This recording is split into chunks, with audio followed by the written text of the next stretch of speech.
한 목소리로 봉독하겠습니다. 시작.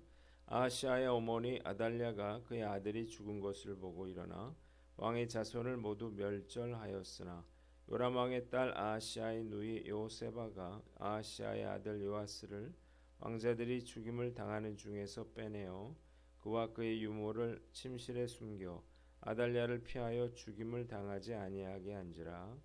요아스가 그와 함께 여호와의 성전에 6년을 숨어 있는 동안에 아달랴가 나라를 다스렸더라.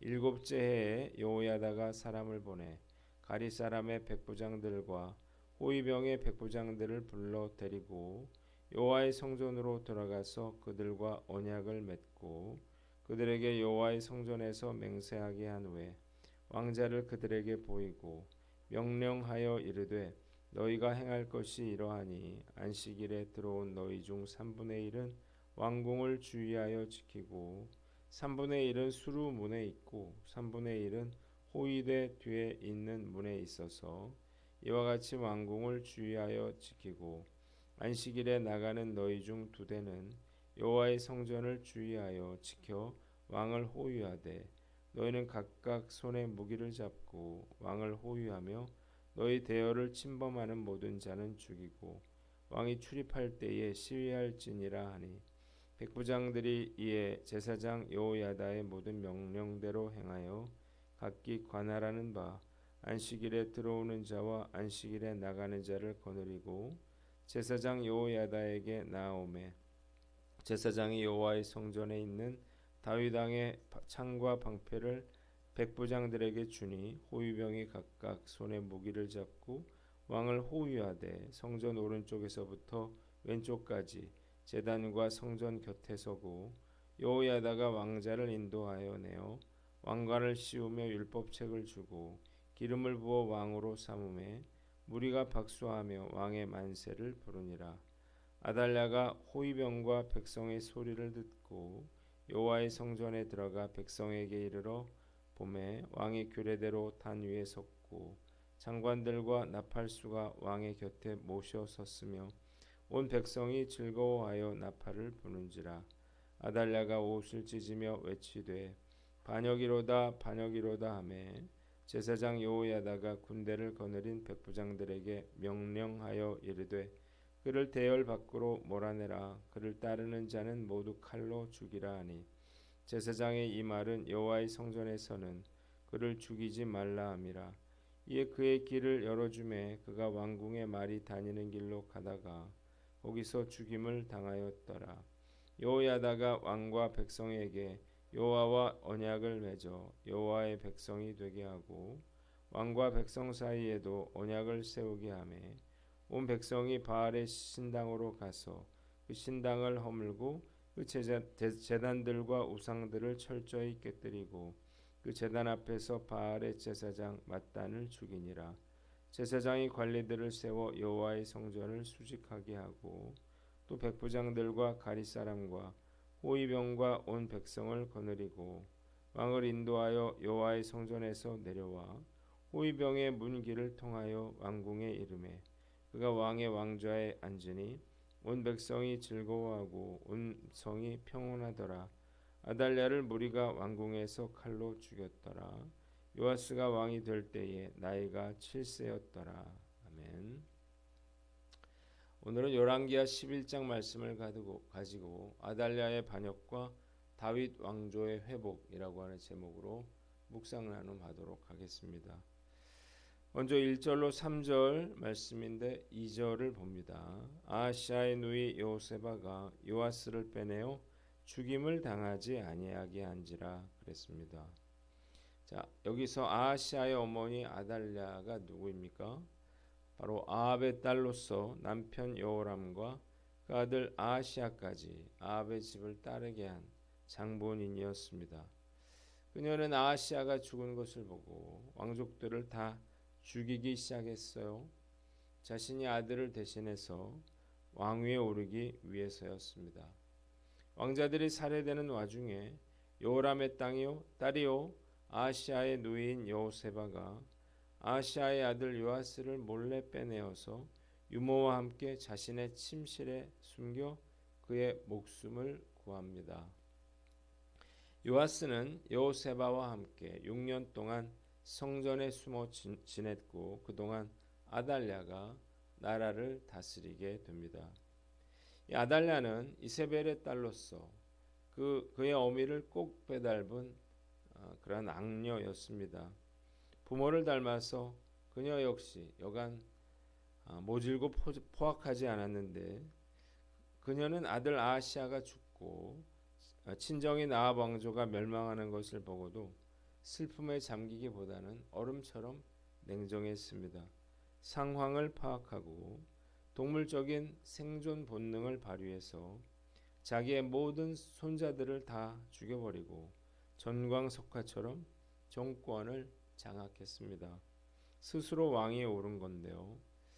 그런데 이것은 단지 그녀가 죽은 아들 대신 왕이 되었다라고 하는 단순한 사건은 아니었습니다.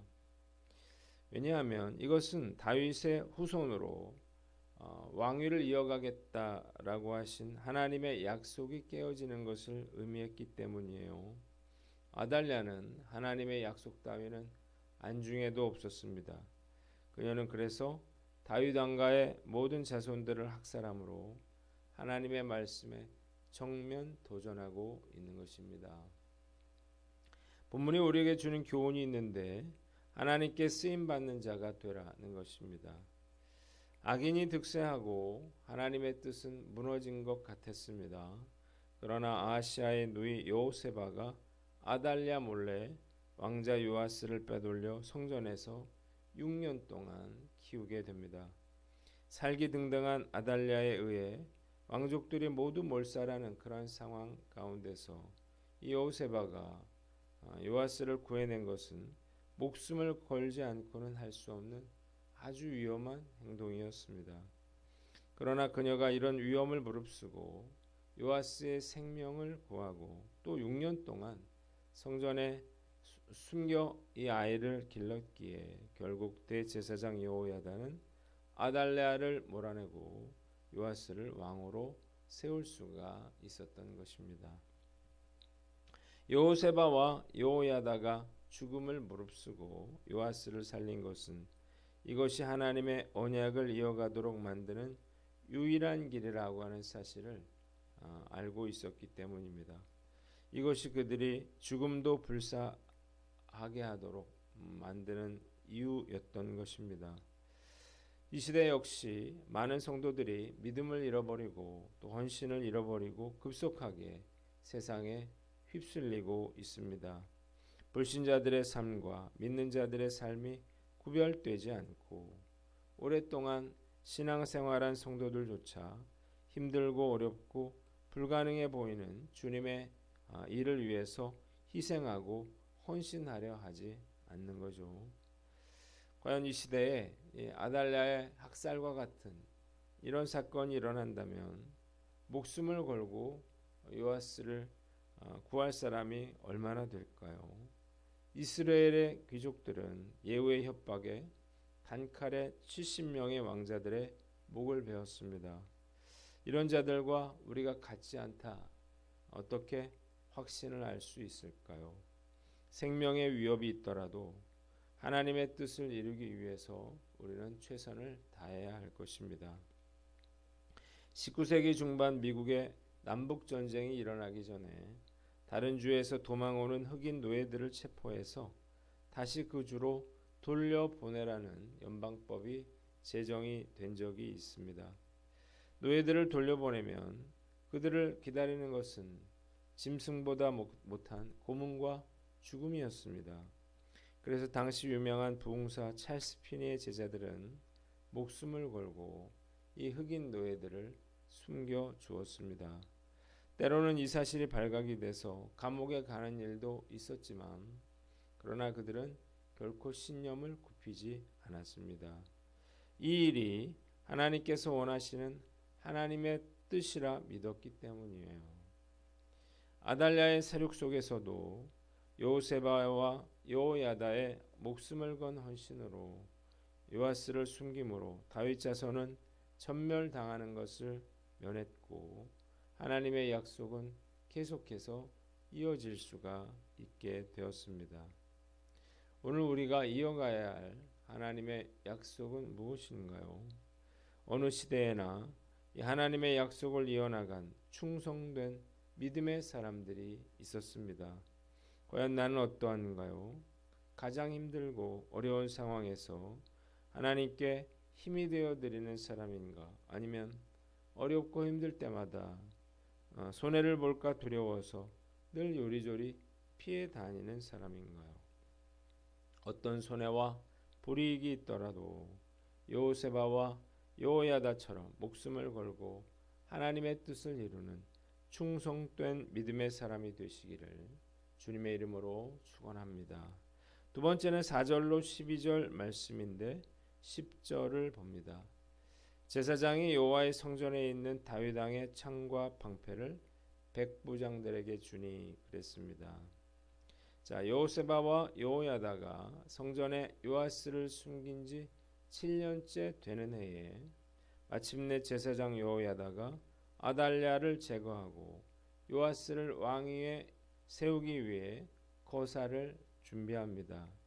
그는 가릿 사람의 백부장들과 호위병의 백부장들을 성전에 데리고 가서 맹세를 하게 한 후에 요아스 왕자를 보여주었습니다. 그리고 요아스를 왕위에 세울 계획에 대해서 다음과 같이 이야기를 해요. 안식일에 당번을 세 부대로 나누고 왕의 보좌가 있는 왕궁을 호위하게 하라.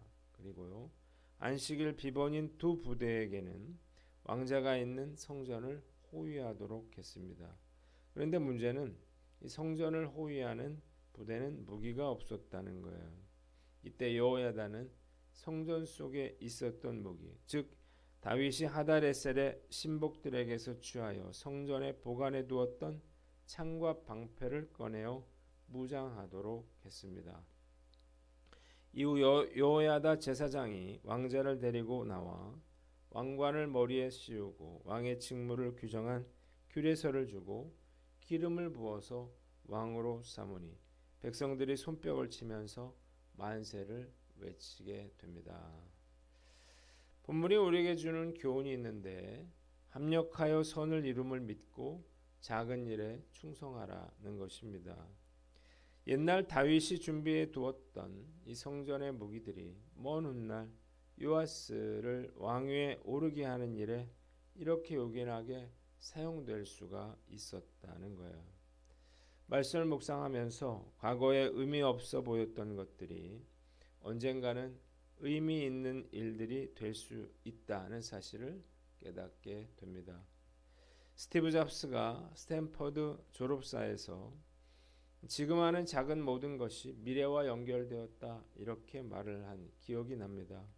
그가 대학을 중퇴한 일, 서체 공부를 한 일, 애플에서 쫓겨난 일, 이 모든 일이 애플을 이루는 큰 성공 요인이 되었다는 거예요. 그러면서 지금 하는 일에 최선을 다하라 이렇게 이야기를 했는데 맞는 말이 아닐 수 없죠. 크리스천들이라면 더욱 그러할 것입니다.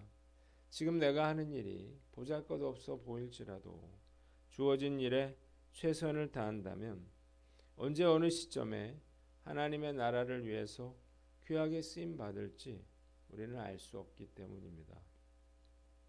우리가 잘 아는 본죽의 최복희 대표가 이런 간증을 했죠. IMF 때 수입 화장품 사업이 망한 뒤에 엄청난 고생을 했어요. 빚 때문에 남편은 도망다니고 자신은 정신병원에 입원까지 했는데 숙대 앞에서 호떡집이 잘 됐지만 이 단속원들에게 포장마차를 빼앗기는 게 너무 힘들어서 포기하고 외식 컨설팅을 하는 남편 친구 회사에 취업을 하게 됩니다.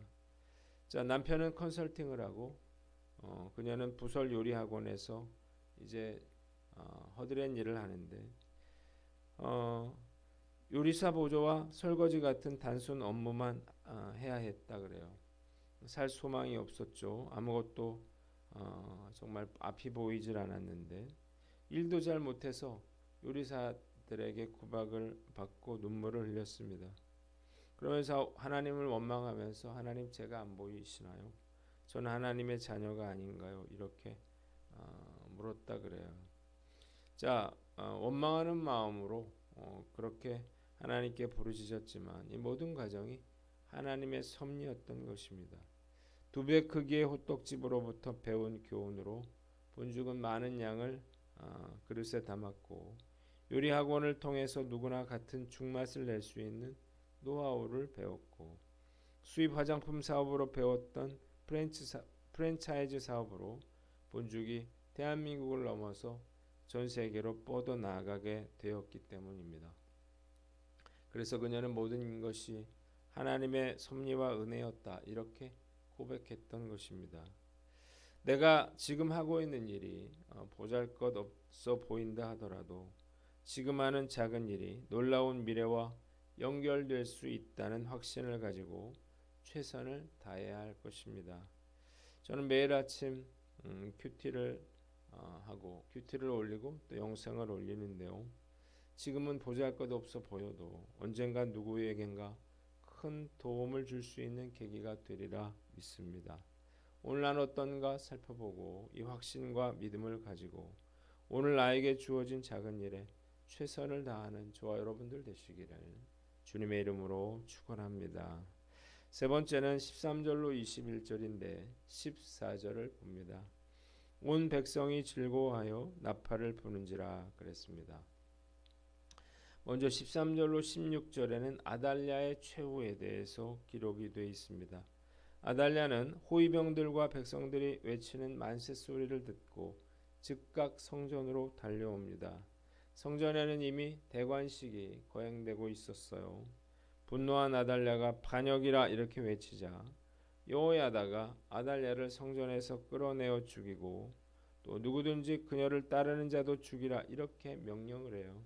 병사들은 그녀를 왕궁의 말이 다니는 길에서 쳐서 죽였습니다. 두 번째는 여호야다의 개혁에 대해서 17절부터 20절까지 나와 있어요. 여호야다는 이스라엘 백성들이 하나님의 백성이 되는 언약을 하나님과 왕과 백성 사이에 맺게 하고 또한 왕과 백성 사이에도 언약을 맺게 했습니다. 그리고 온 백성이 바알 신전으로 몰려가서 신전을 허물고 우상을 부수었으며 바알의 제사장 맏단을 죽였어요. 요아스가 왕좌에 오르자 온 백성들이 기뻐하였고 예루살렘 성은 평온을 되찾게 되었습니다. 본문이 우리에게 주는 교훈이 있는데 믿음을 회복하여 평안을 누리라는 것입니다. 자, 요아스가 왕위에 오르자 온 백성들은 즐거워하고 예루살렘 온 성에 평안이 임하게 되었습니다. 요아스의 나이가 7세에 불과했기 때문에 요아스의 힘으로 능력으로 이루어진 일이 아니죠. 우리가 알아야 할 것은 하나님을 경외하고 믿음을 회복하는 것이 그 어떤 것보다 중요하다는 것입니다. 믿음을 회복할 때 평안함을 얻게 되는 것입니다. 우리가 왜 괴로운가요? 돈 때문이 아니고 또 질병 때문이 아니에요. 이런 문제들이 해결되면 과연 우리는 평안을 얻게 될까요? 아마 또 다른 일로 인해서 우리의 마음은 괴로울 것입니다. 문제들이 해결돼야만 평안을 얻게 될 것이라 이렇게 우리는 착각해서는 안 될 것입니다. 진짜 문제는 우리가 믿음을 회복하는 것이죠. 우리가 믿음을 잃어버리고 불순종하기 때문에 그래서 만족이 없고 평안을 누리지 못하는 것입니다. 오늘 난 어떤가? 우리가 스스로를 살펴보시고 믿음을 지켜 오늘도 주님 주시는 평안을 누리며 살아가는 저와 여러분들 되시기를 주님의 이름으로 축원합니다. 기도하겠습니다. 하나님 아버지, 우리가 하나님의 뜻을 이루고 작은 일에 충성하며 믿음으로 평안을 누리며 살게 하여 주시옵소서.